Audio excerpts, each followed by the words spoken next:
CH3 CH2 CH Cl CH3 को अगर Cl2H new करोगे, एक Cl पहले से जुड़ा हुआ है N ब्यूटेन के चैन में, 2 क्लोरोब्यूटेन का Cl2H न्यू करोगे तो CH3 CH Cl CH Cl CH3 यही मेजर मिलता है। ठीक बीच वाला बगल वाले कार्बन पे Cl लगा हुआ। अब इसका भी एक्सप्लेनेशन है बट नॉट रिक्वायर्ड। पूरा कन्फॉर्मर बना के स्टेबिलिटी दिखा के major product CH3 CH2 CH2 CH2 Cl अगर है 1 क्लोरोब्यूटेन को अगर फिर से Cl2H न्यू करोगे तो CH3 CH Cl CH2 CH2 Cl, फिर भी वहीं पे Cl दूसरा जुड़ता है जहां पहले केस में जुड़ा था। क्लियर?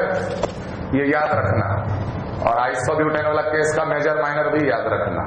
आइसोब्यूटेन वाला बताए थे ना, एक माइनर लेके सवाल कराए थे जिसमें हाइड्रोजन का शिफ्ट कराए थे। ठीक है, कॉपी कर लो जल्दी ये दोनों करते हुए करना।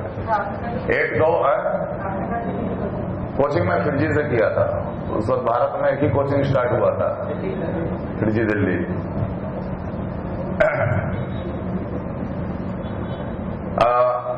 सम कॉमन reducing एजेंट, जैसे पहला sodium taken in ethanol. Sodium ethanol भी एक reducing एजेंट है। Sodium taken in ethanol is also a reducing agent. Any alkyl halide RX, any alkyl halide RX when treated with sodium ethanol ETOH,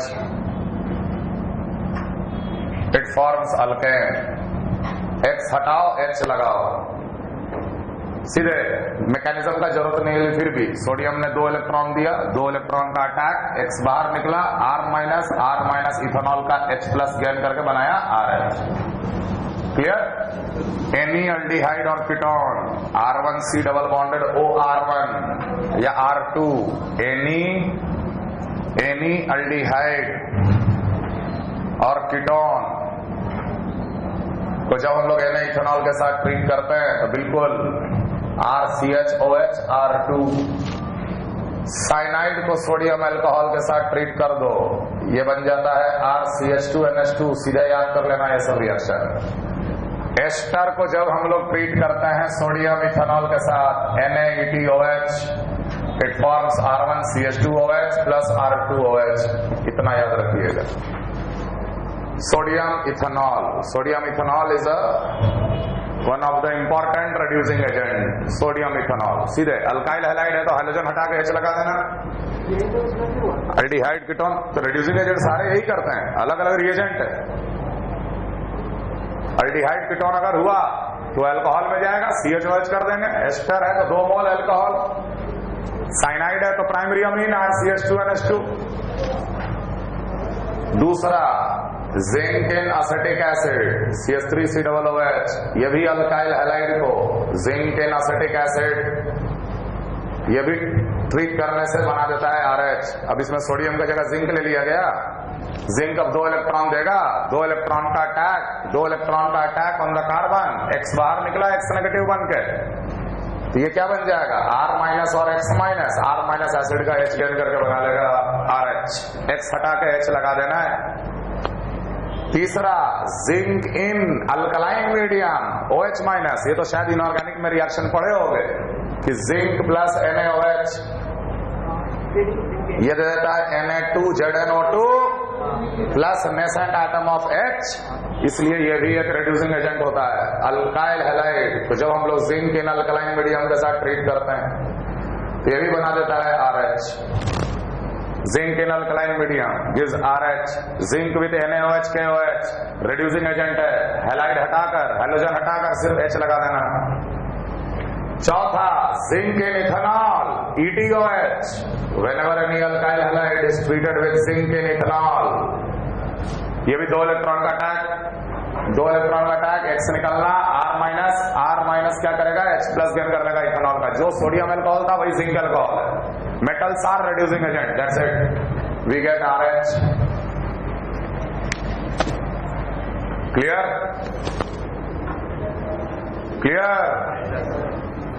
copy कर लीजिए जल्दी।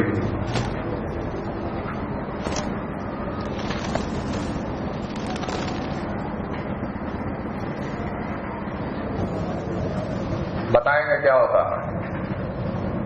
पहला reaction,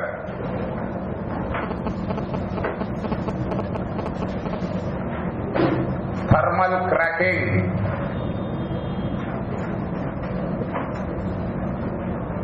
alkane का thermal cracking. जब हम लोग किसी अल्केन को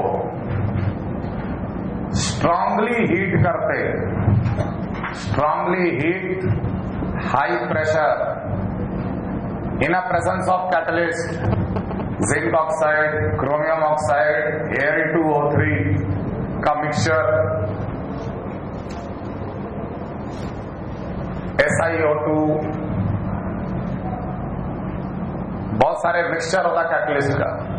कैटलिस्ट मिक्सचर के प्रेजेंस में जब हम लोग किसी अल्केन को जब हम लोग हीट करते स्ट्रांगली, तो अल्केन जो है वो छोटे छोटे अल्केन में ब्रेक कर जाता है। जैसे कि बॉन्ड यहां से टूट गया, मीथेन बना प्लस CH4 बना, प्लस हो सकता है कि 2 हाइड्रोजन एड्सॉर्ब हो जाए, अल्कीन बन जाए।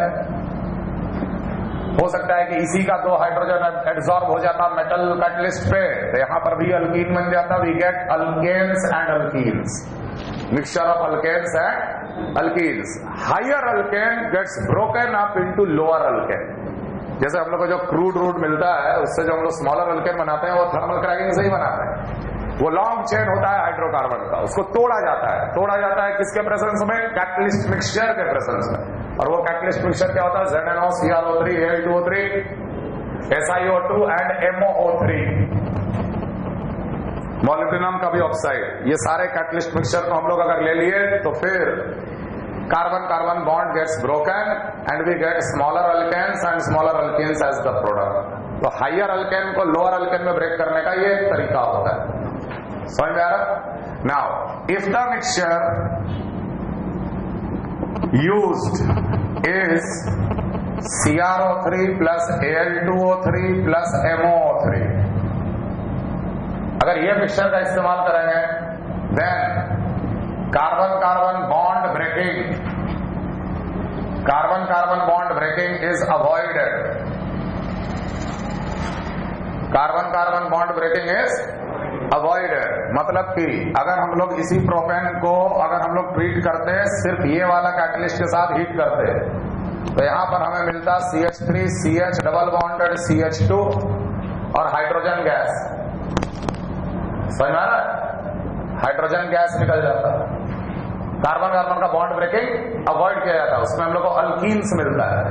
लेकिन अगर हम लोग ये मिक्सचर को इस्तेमाल कर लेते हैं, same alkane when it is treated with zinc oxide plus SiO2 plus Al2O3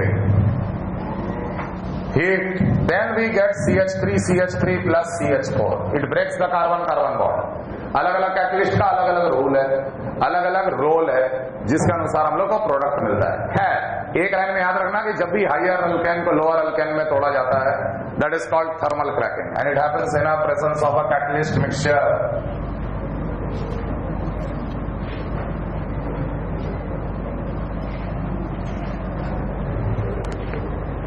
second is aromatisation reaction. Aromatisation reaction,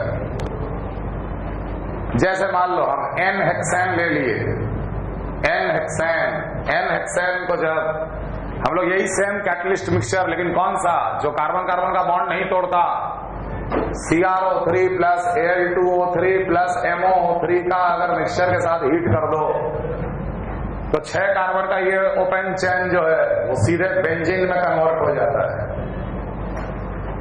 aromatisation reaction, aromatisation को हम लोग हाइड्रो रिफॉर्मिंग भी कहते हैं। हाइड्रो रिफॉर्मिंग रिएक्शन, अगर हम लोग एन हेक्सेन के बजाय एन हेप्टेन ले लेते, एन हेप्टेन लेते, तो इसके 6 कार्बन मिलकर एरोमेटिक रिंग बन जाता और 1 कार्बन बच जाता, मतलब कि मिथाइल के फॉर्म में। दिस इज टॉलरिंग। अगर हम लोग इसमें एन ऑक्टेन का इस्तेमाल कर लें, 2 2 4 2 6 2 8, n octane catalyst mixture heat, इसमें से भी 6 कार्बन का इस्तेमाल होगा और 6 कार्बन का इस्तेमाल होकर एरोमेटिक रिंग बचेगा और हमें 2 कार्बन बच गया। तो 2 कार्बन ऐसे भी बच सकते। कहने का मतलब अगर ये कार्बन अगर घूम के गया यहां पर एरोमेटाइज होने, 2 2 4 2 6, तो ये 2 कार्बन इथाइल के फॉर्म में बच जाएगा।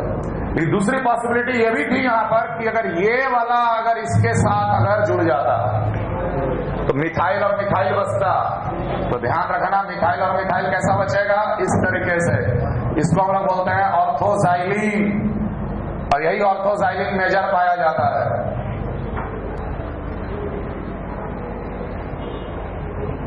Aromatization reaction, hydroreforming reaction. The third reaction of alkane is isomerization reaction. Isomerization reaction, जैसे N-butane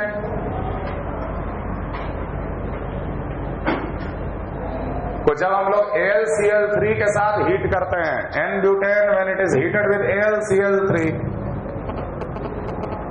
N-butane when it is heated with AlCl3, it gets converted into isobutane. Linear to branching करने का ये तरीका।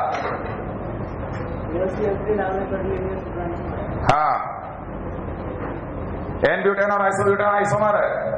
तो एक लीनियर अल्केन को branched alkane convert करने के लिए रिएजेंट होता है AlCl3। अगर हम लोग आइसोपेंटेन को लेते और AlCl3 के साथ हीट करते तो ये आइसोपेंटेन कन्वर्ट हो जाता है नियोपेंटेन में। मतलब the branched becomes more branched bye treatment with AlCl3 heat. और ये RMR क्या है? रट्टा मारो रिएक्शन। बिना मैकेनिज्म का, इनके कोई मैकेनिज्म नहीं होते। No mechanism, it is all observations.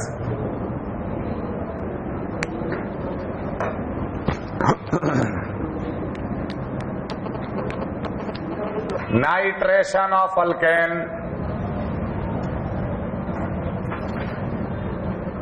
When any alkane is treated with concentrated HNO3 heat, when any alkane is treated with concentrated HNO3 heat,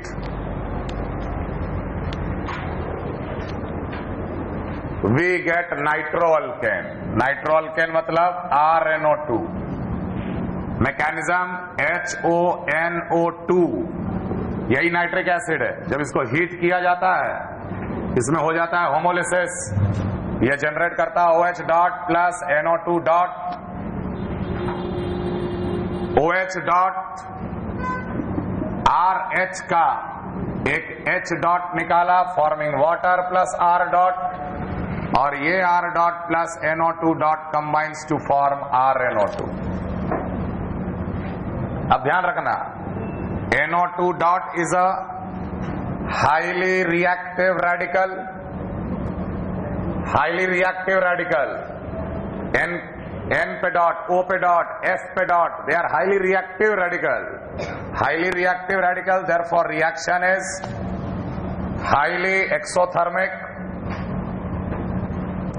Chain breaking is also observed.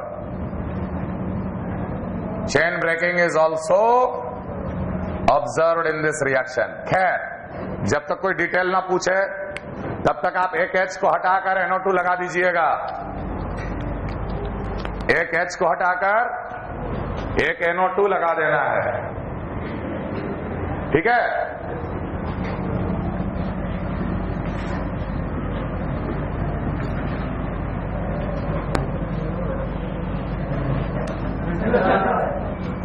Sulfonation of alkane. When any alkane is treated with concentrated H2SO4 heat, we get RSO3H sulphonic acid, alkyl sulphonic acid मिलता है। H हटा के SO3H लगाना है। Mechanism बिल्कुल वही है, HOSO3H, यही होता है H2SO4। हीट किए, homolysis, OH dot plus SO3H dot, OH dot plus RH, H निकाला, water plus R dot, R dot plus SO3H dot combines to form SO3H। Sulphur पे रेडिकल इज लेस रिएक्टिव, क्योंकि sulphur अब less electronegative हो गया और बड़ा size का atom हो गया, less reactive, therefore reaction is less exothermic, less exothermic, therefore chain breaking is not observed, not observed. Sulfonation is a highly selective process. Highly selective process का मतलब, अगर मान लो एक अल्केन दिए, when treated with concentrated H2SO4, heat 1 degree का भी radical बन सकता है, 3 डिग्री का भी बन सकता है, 2 डिग्री का भी बन सकता है। SO3H कहां जोड़ेंगे? 3 डिग्री वाला कार्बन का H हटाकर SO3H जोड़ देना है। हाईली सेलेक्टिव का ही मतलब है जो रोल ब्रोमिनेशन में था वही रोल यहां पर सल्फोनेशन में SO3H का है। Clear?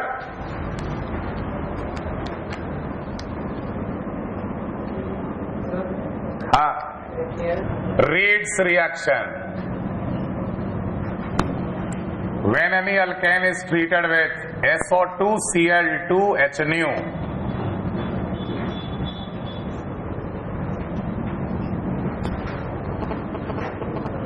sulfuryl chloride SO2Cl2/H nu,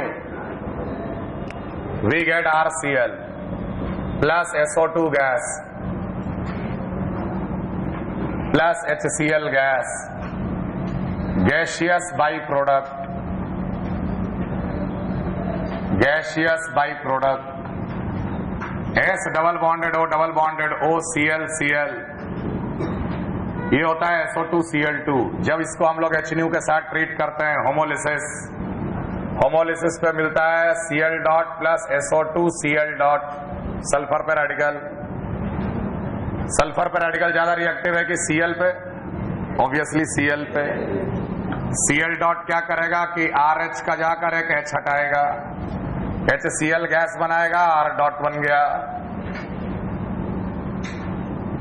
clear? R dot फिर SO2Cl के साथ कंबाइन करके RS double bonded O RSO2Cl बनाया। थोड़ा सा और एनर्जी देने के बाद होमोलिसिस यहां पर भी और यहां पर भी, दोनों जगह होमोलिसिस हो जाता है। दोनों जगह होमोलिसिस जब हो गया तो ये SO2 गैस फ्री हो गया। R डॉट और Cl डॉट दोनों एक ही वक्त पे बने, दोनों कंबाइन करके RCl. It is one of the best method of preparing monochloroderivatives. It is one of the best method. It is one of the best method of preparing monochloroderivatives, since byproducts are gaseous. माने product का purification की जरूरत नहीं है, ये सब atmosphere में escape कर जाता है, फाइनली प्रोडक्ट बच जाता है, प्योरिफिकेशन की भी जरूरत नहीं होती। इसलिए इसको one of the best method of preparing monochloroderivative consider किया जाता है। हाँ, बाई प्रोडक्ट क्या क्या बहुत सारा बना है बेटा।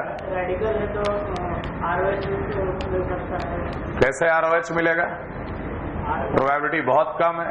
OH डॉट जो बन रहा है वो तो अल्केन का H हटाते जा रहा है, वाटर बनाते जा रहा है।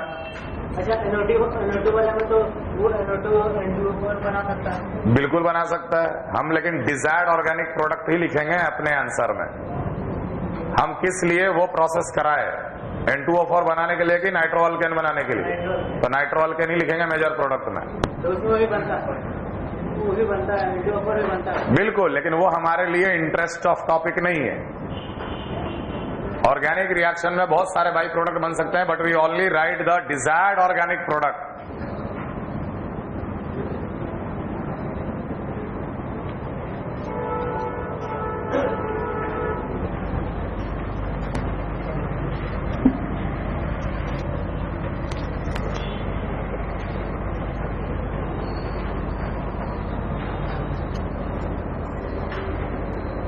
क्लियर?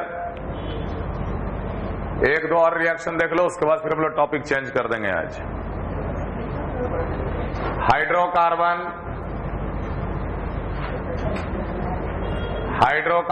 फ्रॉम कार्बाइड्स, कार्बन और हाइड्रोजन को लेकर या ग्रेफाइट और हाइड्रोजन को लेकर उस पे इलेक्ट्रिक स्पार्क क्रिएट कर दो, subject it to electric spark, we get C2H2, that is acetylene. We get C2H2, that is acetylene. Fine. One of the important more preparation for acetylene is CaC2 को बस water के साथ treat कर दो, calcium carbide on hydrolysis, it forms calcium hydroxide plus C2H2 acetylene gas. Clear? याद रखना, Al4C3 aluminium carbide का जब हम लोग हाइड्रोलिसिस करते हैं तो एल्यूमिनियम हाइड्रोक्साइड मिलता है प्लस मीथेन गैस मिलता है। Aluminium carbide on hydrolysis yields methane gas. देखो आप लोग इनऑर्गेनिक में शायद पढ़े होंगे कि carbides are of two types, methanides and acetylides, दो तरीके के होते। खैर, methane gas Mg2C3 magnesium carbide को जब हम लोग हाइड्रोलिसिस करते हैं तो MgOH का होल ट्वाइस प्लस प्रोपाइन, ये तीन इंपॉर्टेंट रिएक्शन है कार्बाइड का, ये भी याद रखना है। कैल्शियम कार्बाइड से एसिटिलीन, एल्यूमिनियम कार्बाइड से मीथेन और मैग्नीशियम कार्बाइड से propyne. These are the three important hydrocarbon which we obtain from the metal carbides.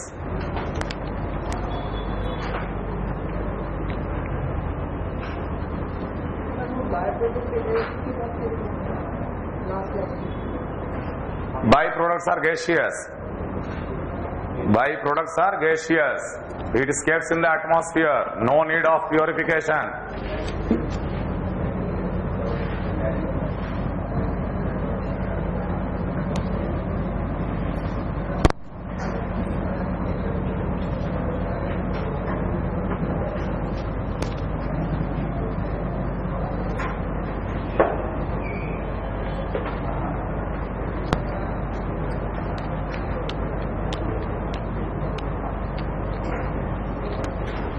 कर लिए कॉपी? इधर जल्दी जल्दी कॉपी करो और हेडिंग डालो अल्कीन्स एंड अल्काइंस।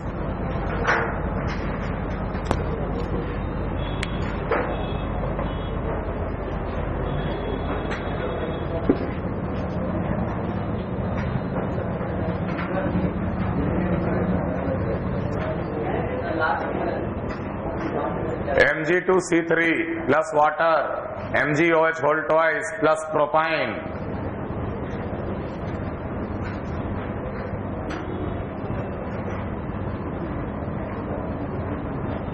तो अभी तक जो टॉपिक चल रहा था उसमें हम लोग मैक्सिमम अल्केन के बारे में पढ़े, लेकिन साइड बाय साइड बहुत सारे रिएक्शन भी आ गया, रिडक्शन वाला पार्ट।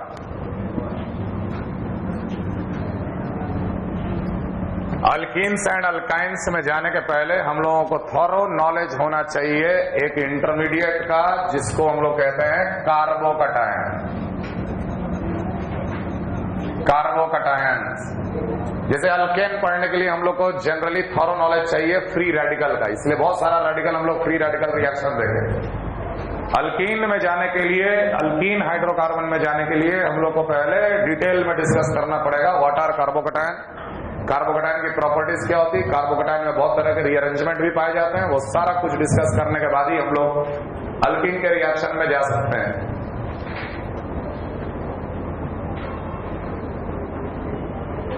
क्लियर है? Okay. What are carbocation? RCH2 positive, carbon पे पॉजिटिव चार्ज, कार्बन पे पॉजिटिव चार्ज कार्बोकटायन कहलाता है। कार्बोकटायन के कार्बन के पास टोटल कितना इलेक्ट्रॉन होता है? 6 electron. Carbocations are positively charge carbon, they are positively charge carbon, they have 6 electrons, 6 electron species. Definitely they are 2 electron deficient, they are 2 electron deficient. It is always a Lewis acid, it is always a Lewis acid. It behaves like a electrophile, it behaves like a electrophile. Carbocations are highly reactive in nature, carbocations are highly reactive in nature. There are no unpaired electrons present, no unpaired electron present. Therefore carbocations are diamagnetic, therefore carbocations are diamagnetic. Carbocation के पास होता है 3 sigma bond and 0 lone pair, therefore they are sp2 hybridized. Carbocation are sp2 hybridized. sp2 hybridized का मतलब carbon पे एक H ऐसे, दूसरा H ऐसे, कार्बन हो गया प्लेनर, प्लेनर कार्बन। एक प्योर p ऑर्बिटल पे positive charge, this is pure pz orbital perpendicular to the sp2 plane. Therefore attack of nucleophile can happen, ये तो खुद में इलेक्ट्रोफाइल है ना, तो न्यूक्लियोफाइल ही अटैक करेगा। Attack of nucleophile can happen in both side, from both side of the plane. Therefore we may get chiral products, we may get chiral product। हो सकता है हमें रेसिमिक मिक्सचर मिले, हो सकता है हमें डायस्ट्रीमर मिले, जैसे रेडिकल में था। फ्री रेडिकल का भी यही स्ट्रक्चर था, प्लेनर, बस अंतर यही था कि प्योर p ऑर्बिटल में एक अनपेयर्ड इलेक्ट्रॉन हम लोग लगा देते थे। यहां पर प्योर p ऑर्बिटल वेकेंट है, पॉजिटिव चार्ज वाला कार्बन है, vacant. Clear? Now carbocations are formed, carbocations are formed when the leaving group leaves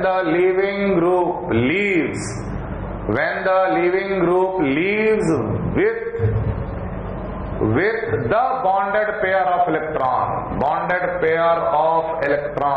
carbocations are formed when the leaving group leaves with the bonded pair of electron, are bonded to leaving group. अब leaving group भी बहुत तरीके के होते हैं, वो भी हम डिस्कस करेंगे आज। लिविंग ग्रुप वो होता है जो सबस्ट्रेट को छोड़कर निकल जाए, हेलोजेंस आर लिविंग ग्रुप। ऐसे बहुत सारा लिविंग ग्रुप होता है जो हम एग्जांपल में लिखेंगे आज। खैर, ऐसे सबस्ट्रेट जिसमें लिविंग ग्रुप लगा हुआ है उसे ले लो पोलर सॉल्वेंट में। पोलर सॉल्वेंट में लेते ही होगा हेट्रोलिसिस, याद है होमोलिसिस हेट्रोलिसिस पढ़ाए थे? Heterolysis, leaving group pair of electron को लेकर निकल गया, Lg माइनस और R पॉजिटिव जनरेट हो गया। Carbocations are generated when the leaving group takes away the bonded pair of electron, carbocations are formed and they are highly reactive species.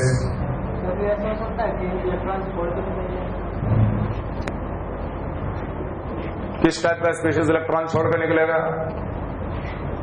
ऐसा species जो कि कार्बन से कम इलेक्ट्रोनेगेटिव हो। जो ज्यादा इलेक्ट्रोनेगेटिव हो पहले से ही पेयर को पकड़ के रखा है टाइटली, जब पेयर को छोड़ के निकल गया तो कार्बन आयन बन जाएगा।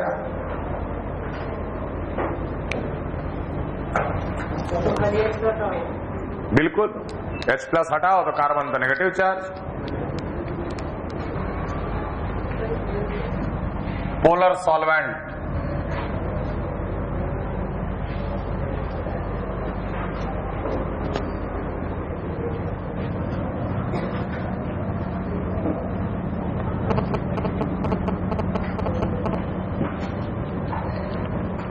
आगे लिखिए leaving group and their leaving ability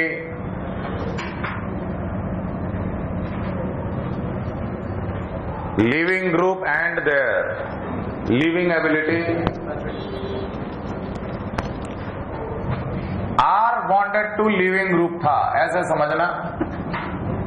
और अगर लिविंग ग्रुप पेयर लेके निकल गया तो Lg पे माइनस आ गया और R पे पॉजिटिव आ गया। कोई भी प्रोसेस स्टेबिलिटी की ओर अपने आप आगे बढ़ने का टेंडेंसी रखता है, लेकिन अनस्टेबिलिटी की ओर अपने आप आगे बढ़ने का टेंडेंसी नहीं रखता। अगर लिविंग ग्रुप में negative charge if it is highly stable, if it is highly stable, if it is highly stable, तो ये प्रोसेस बहुत आसानी से हो जाएगा। तो हम बोलेंगे कि living ability of the leaving group high है। लिविंग एबिलिटी मतलब क्या? टेंडेंसी सबस्ट्रेट को छोड़ने का। जो जल्दी छोड़ दिया सबस्ट्रेट को, कार्बोकेटाइन जल्दी बन गया, उसकी लिविंग एबिलिटी ज्यादा। और जो आर को छोड़ ही नहीं रहा है उसका लिविंग एबिलिटी पुअर। जो सबस्ट्रेट से निकल ही नहीं पा रहा है उसका लिविंग एबिलिटी पुअर। जो सबस्ट्रेट से आसानी से निकल गया उसका लिविंग एबिलिटी हाई। और कौन आसानी से निकलेगा? जो निकलने के बाद अच्छा खासा स्टेबल हो। अनस्टेबल अगर होगा तो उसकी टेंडेंसी निकलने की क्या होगी? बहुत कम होगी। ये बात समझ में आ रहा? If it is highly stable then the living ability is high, living ability is higher. अब देखो, अगर आप लिविंग ग्रुप में नेगेटिव चार्ज को हाईली स्टेबल बोल रहे हो, अगर ये हाईली स्टेबल है मतलब ये ऑटोमेटिकली हो गया weak base. A highly stable base is always weak in nature. A highly stable base is always weak in nature. A highly stable base is always weak in nature. मान लो तुमसे बोले कि F negative, Cl negative, Br negative, I negative, stability का order बता, कौन सबसे ज्यादा stable है? जीओसी पढ़े हो? कब पढ़े हो? इसी साल पढ़े हो ना? 2015 में ही। कौन ज्यादा स्टेबल? बड़े साइज के एटम पे अलोंग द ग्रुप साइज देखते हैं, अलोंग द पीरियड इलेक्ट्रोनेगेटिविटी देखते हैं। जो बड़ा साइज का है उसमें कोई भी चार्ज हमेशा ज्यादा स्टेबल होगा। तो I माइनस क्या है? सबसे ज्यादा स्टेबल है कि नहीं? मोस्ट स्टेबल बोल रहे। मोस्ट स्टेबल कौन है? I minus. अगर हम तुमसे बोले कि इनका बेसिक स्ट्रेंथ का ऑर्डर बताओ, सबसे स्ट्रांग बेस कौन? तो ठीक है भाई, ये HF का है, ये HCl का है, ये HBr का है और ये HI का है ना? इनमें सबसे स्ट्रांग एसिड कौन होता है? HI। अगर HI सबसे स्ट्रांग एसिड है तो I माइनस सबसे वीक हो गया, वीकेस्ट बोलेंगे। इसीलिए बोला जाता है कि जो बेस बहुत ज्यादा स्टेबल हो गया मतलब it will be always weak. जो बेस बहुत ज्यादा स्टेबल हो गया मतलब it will be always weak. Therefore we say that weak bases are good leaving group,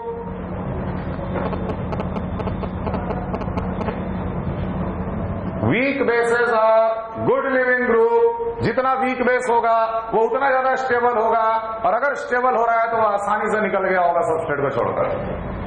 weak bases are always a good leaving group. तो जब भी आपको लिविंग एबिलिटी के ऑर्डर में अरेंज करने के लिए सवाल आए तो आप उनका बेसिक स्ट्रेंथ का ऑर्डर देख लीजिएगा। जो सबसे वीक बेस निकलेगा वो सबसे अच्छा लिविंग ग्रुप होगा। अगर हम तुमसे बोलें कि FCl BrI में सबसे अच्छा लिविंग ग्रुप कौन है?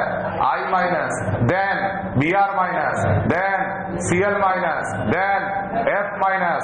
RF को पानी में लो, F माइनस निकलेगा ही नहीं। समझ आ रहा है? क्योंकि F माइनस का लिविंग एबिलिटी इन बाकी चारों में पुअर है।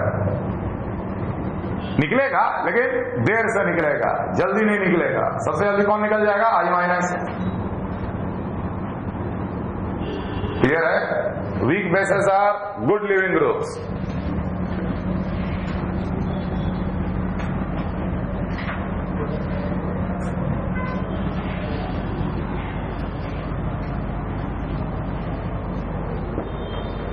Okay, arrange the following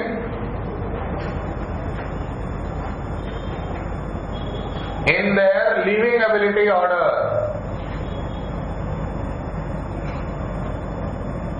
arrange the following in their leaving ability order. हम यहां पे कुछ लिविंग ग्रुप लिख रहे हैं, उनका लिविंग एबिलिटी के ऑर्डर में आपको अरेंज करना है।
पेयर लेके निकलेगा तो नाइट्रोजन गैस के फॉर्म में निकलेगा, और हर जगह क्या मिलेगा हमें?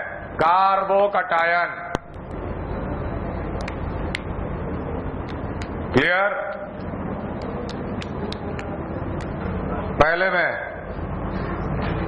क्या होना चाहिए लिविंग एबिलिटी ऑर्डर? पहले में कार्बन पे नेगेटिव, नाइट्रोजन पे नेगेटिव, ऑक्सीजन पे नेगेटिव, एफ पे नेगेटिव। एक ही period electronegativity, negative charge is always more stable on more electronegative atom. Stability का ऑर्डर, अगर ये है स्टेबिलिटी का ऑर्डर तो यही है लिविंग एबिलिटी का भी ऑर्डर। CH3 माइनस, ये तो लिविंग ग्रुप होता ही नहीं है। तुम खुद सोच कि R बॉन्डेड टू CH3 है, तो क्या CH3 माइनस निकल जाएगा? ये तो हाइड्रोकार्बन का मिथाइल है यार, समझ में आ रहा होगा? H2O H2S, H2O H2S, दोनों में स्ट्रॉन्ग एसिड कौन? H2O।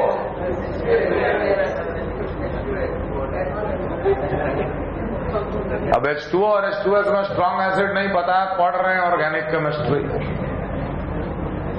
और वो भी हम ऐसा लेवल पे ले जाएंगे ना कि बर्दाश्त के बाहर हो जाएगा तुमको। एक बात ध्यान रखना, हम पहले ही बता दे रहे हैं, हम ये नहीं देखते कि बैच क्या है क्या नहीं है, क्या है कौन है। पढ़ाएंगे तो हम वही जो हम पढ़ाते हैं, समझ में आए चाहे नहीं आए। ये भी एक बार पढ़ा रहे थे हम 13 में पिछले साल, एक X1 के X3 कौन सा बैच था पता है तुम लोग?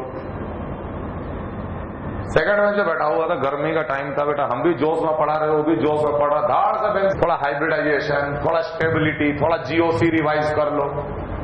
GOC में भी ये सब चीज हम पढ़ाए हैं। H2S ज्यादा एसिडिक है, अगर H2S ज्यादा एसिडिक है तो इनडायरेक्टली हो गया कि H2S वीक बेस है। एसिड बेस रिलेटिव कंसेप्ट है, जो ज्यादा एसिडिक है ऑटोमेटिकली वो weak base, and H2S is a weak base, then leaving ability is more, because weak bases are good leaving group. अगर लगा हुआ है तो O पर पॉजिटिव है, S पर पॉजिटिव है, तो O का पॉजिटिव कम स्टेबल और S का पॉजिटिव ज्यादा स्टेबल, फिर निकलेगा क्यों? हम वही मतलब रिलेटिव में नहीं, हम तो दोनों को पोलर सॉल्वेंट में लिए उनका निकलने का टेंडेंसी देख रहे हैं कि किसका पेयर लेके निकलने का टेंडेंसी ज्यादा है। तो जो ज्यादा stable, weak bases are good leaving group. अगर जो वीक बेस घोषित हो गया वो गुड लिविंग ग्रुप हो गया।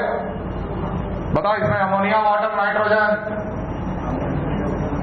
बेसिक स्ट्रेंथ, इन तीनों में सबसे स्ट्रांग बेस कौन? Obviously ammonia. अमोनिया सबसे स्ट्रांग बेस है, तो उसका लिविंग एबिलिटी बहुत ही पुअर होगा तीनों में। अब वाटर और नाइट्रोजन में तो कभी नाइट्रोजन को सुने हो बेस की तरह बिहेव करते, वाटर को तो सुने। तो वाटर H+ गेन करके H3O+ बनाता है क्या? नाइट्रोजन कभी H+ गेन करता है? नहीं। तो वीकेस्ट बेस कौन हो गया? नाइट्रोजन। तो ध्यान रखना, nitrogen is the best leaving group. Best leaving group के दुनिया में nitrogen is the best leaving group because it's basic strength is 0। समझ में आ रहा है? अगला RO- RS-। ज्यादा स्टेबल है सल्फर का नेगेटिव, ज्यादा स्टेबल मतलब वीक बेस मतलब की गुड लिविंग ग्रुप। अगले में बताओ, ये हेलोजन पे पॉजिटिव है, हेलोजन पे हैलाइड हाइड्रोक्साइड अल्कोक्साइड कार्बोक्साइलेट। नहीं तो ऐसा करो कि जब ऐसे आ जाए तो अगर थोड़ा स्टेबिलिटी में गड़बड़ा रहे हो मान लो, सबका एसिड तैयार कर लो, एसिडिक स्ट्रेंथ देख लो, उसके बाद इनकी बेसिक स्ट्रेंथ पता चल जाएगी। अब बेसिक स्ट्रेंथ पता चल गया तो जो सबसे वीक बेस होगा वो सबसे गुड लिविंग ग्रुप होगा। OH का कौन है? वाटर। X का कौन है? HX। Alcohol, carboxylic acid. चारों में सबसे स्ट्रॉन्ग एसिड कौन?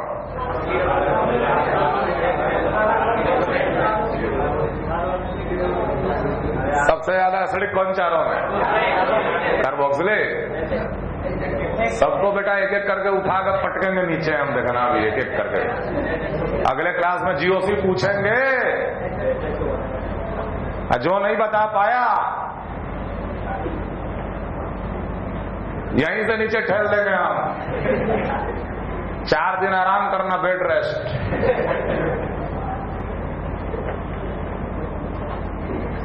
GOC रिवाइज करके आना अगली क्लास में, पूरा GOC। मान लीजिए HCl है, तब कौन एसिडिक है जाते?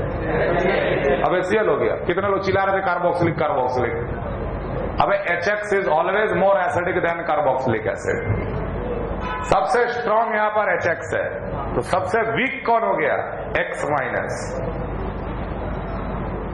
लिविंग एबिलिटी सबसे ज्यादा। हटाओ अब इसको। अब इन तीनों में सबसे ज्यादा एसिडिक कौन? अब हुआ कार्बोक्सिलिक। अगर ये सबसे स्ट्रॉन्ग है अब तीनों में, तो अब सबसे वीक कौन हो गया? ये O-3 डबल बॉन्डेड OR। हटाइए इसको। वाटर और अल्कोहल में कौन ज्यादा एसिडिक? अल्कोहल। वाटर और अल्कोहल में कौन ज्यादा एसिडिक? वाटर ज्यादा एसिडिक। तो वाटर ज्यादा एसिडिक तो OH- हो गया वीक। वीक माने गुड लिविंग ग्रुप, और लास्ट में आया RO-। ये हुआ लिविंग एबिलिटी का ऑर्डर।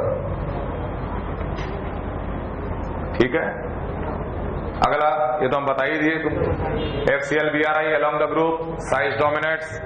जिसका सबसे बड़ा साइज वो सबसे ज्यादा स्टेबल, जो सबसे ज्यादा स्टेबल उसका लिविंग एबिलिटी सबसे ज्यादा।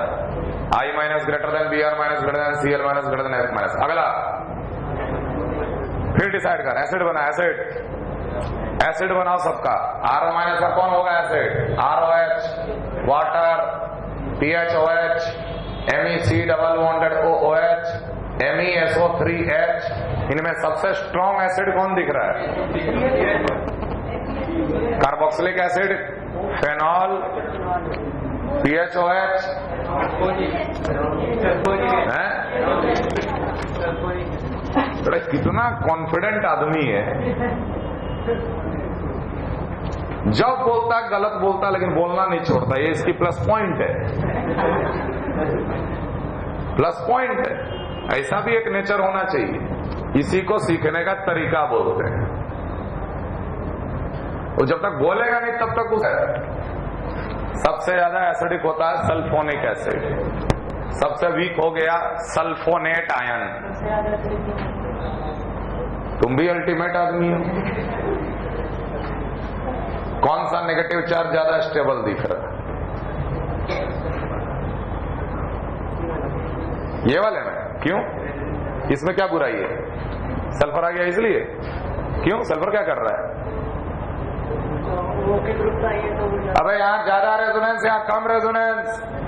यहाँ 3 ऑक्सीजन का चार्ज होल्डिंग कैपेसिटी, यहाँ 2 ऑक्सीजन का charge holding capacity.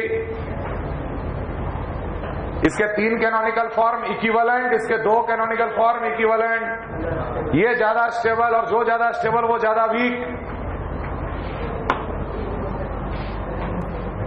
Carboxylic acid is more acidic than phenol. Phenol is more acidic than water, and water is more acidic than alcohol. सीधे ये order हो गया.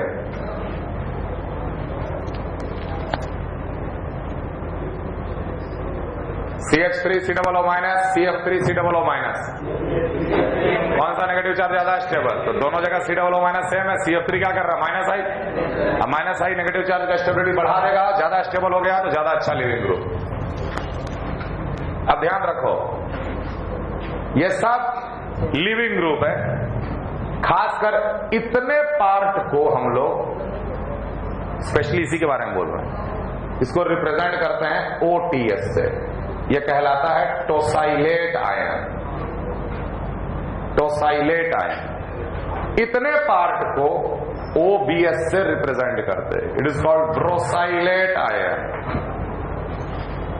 इतने पार्ट को नाइट्रोसाइलेट बोलते, ONS से रिप्रेजेंट करते, नाइट्रोसाइलेट आयन. और खैर ये तो बेंजीन सल्फोनेट आयन, इसको तो छोड़ दो. Tosylate, brosylate, nitrosylate, they are leaving group. Now arrange their leaving ability. सबसे ज्यादा स्टेबल नेगेटिव चार्ज कौन? सबसे ज्यादा stable negative charge SO3 minus तो सब में सेम है. नाइट्रो क्या कर रहा? माइनस एम नेगेटिव चार्ज का स्टेबिलिटी बढ़ा देगा. -M, -I, न्यूट्रल, +H सबसे कम स्टेबल, इसलिए उसकी लिविंग एबिलिटी सबसे कम. क्लियर है? अब ध्यान देना, यहां पर मैं कुछ ग्रुप को सर्कल में डाल रहा हूं. H2S, वाटर, नाइट्रोजन, तो वाटर दोबारा हम नहीं लिख रहे, एंड ट्रिफ्लेट आयन. इसको ट्रिफ्लेट कहते हैं.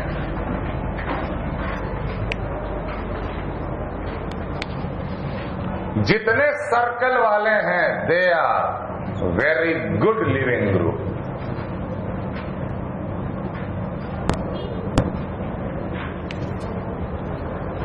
जितने सर्कल वाले हैं they are very good leaving group. अब देखो, हम कुछ को हम रेक्टेंगल में डाल रहे हैं. F से लेकर FClBrI, ये दोनों आया रेक्टेंगल में. ऑब्वियसली कार्बोक्साइलेट आया रेक्टेंगल में, और ये चारों आया रेक्टेंगल में.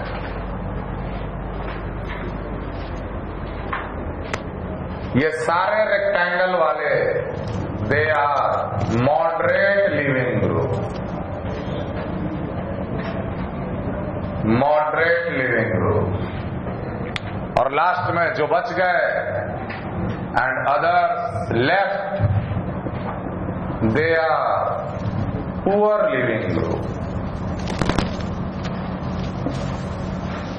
अब इनमें अंतर क्या है? याद रखना है ये भी कि कौन कौन मॉडरेट और कौन कौन गुड और कौन कौन poor. What is the difference between a very good leaving group and a moderate leaving group and a poor leaving group? पहला पॉइंट लिखो. Very good living group leaves the substrate in a polar solvent whether. Very good living group leaves the substrate. Very good living group leaves the substrate. Very good living group leaves the substrate in a polar solvent whether the substrate was 1 degree, 2 degree or 3 degree. Whether the substrate was 1 degree, 2 degree or 3 degree. देख, 1 degree का substrate को छोड़कर निकलेगा तो 1 degree का carbocation बनेगा. बहुत कम stable होता है ना. 2 डिग्री वाला 2 डिग्री का कार्बोकेटायन, 3 डिग्री वाला 3 डिग्री का कार्बोकेटायन. तो गुड लिविंग ग्रुप ये नहीं देखता कि कौन सा कार्बोकेटायन बनने वाला है. उसकी लिविंग एबिलिटी इतना ज्यादा होती है कि वो 1 डिग्री से भी, 2 डिग्री से भी, 3 डिग्री से भी हर डिग्री के कार्बोकेटायन, हर डिग्री वाले सबस्ट्रेट से वो पोलर सॉल्वेंट में निकल जाएगा और कार्बोकेटायन जनरेट कर देता है.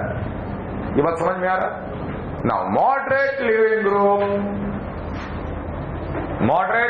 Group leaves 3 degree substrate automatically, but moderate living group leaves 3 degree substrate automatically in a PS, polar solvent.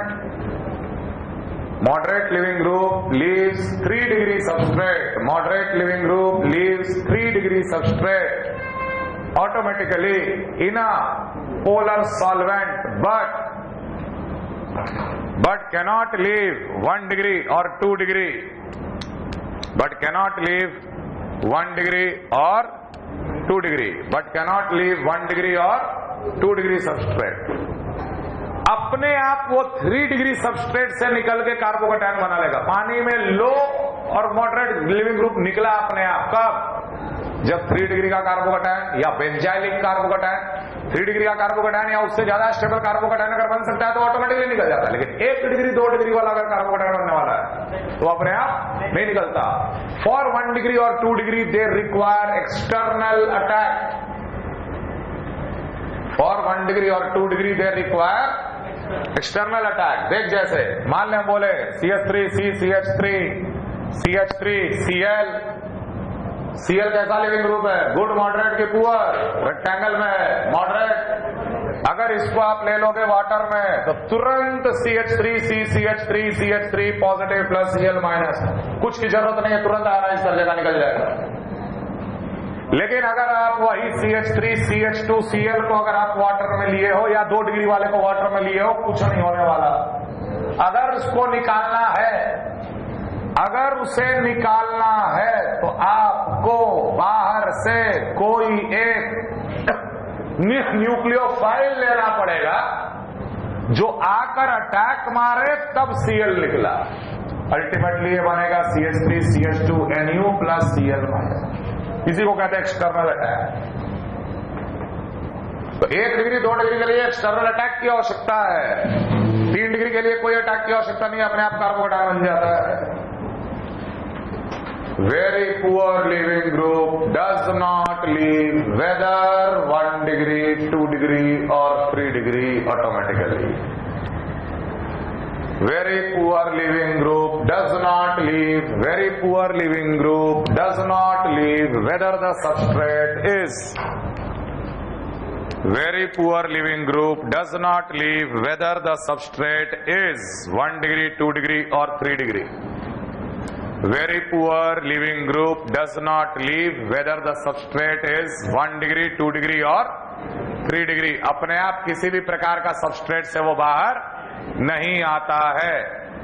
They never leave by external attack also. They never leave by external attack also. Very poor living group, they never leave by external attack also. External attack से भी नहीं निकलेगा। They leave only by internal attack. They leave only by internal attack. They leave only by internal attack. और शायद मैं आपको बहुत पहले थोड़ा सा बताया था कि अगर एक एटम पे नेगेटिव चार्ज है और बगल वाले एटम के पास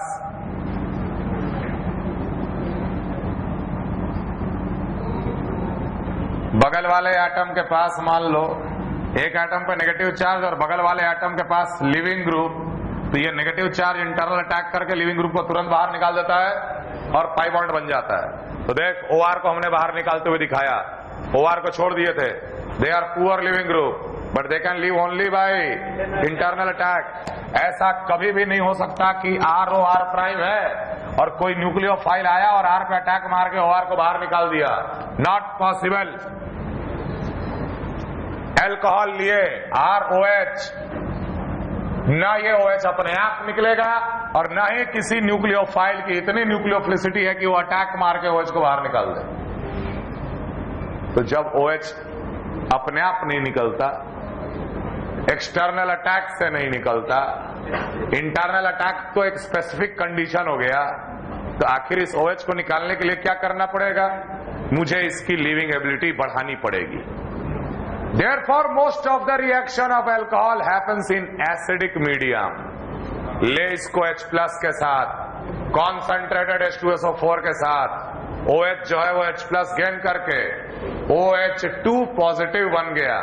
जैसे ही OH2 पॉजिटिव बना, लिविंग ग्रुप कौन बन गया? अब ये वाटर। वाटर का living ability is very very good. Automatically it will generate carbocation. समझ में आ रहा है? तो ये याद कर लीजिएगा, अगले क्लास में कंटिन्यू करेंगे।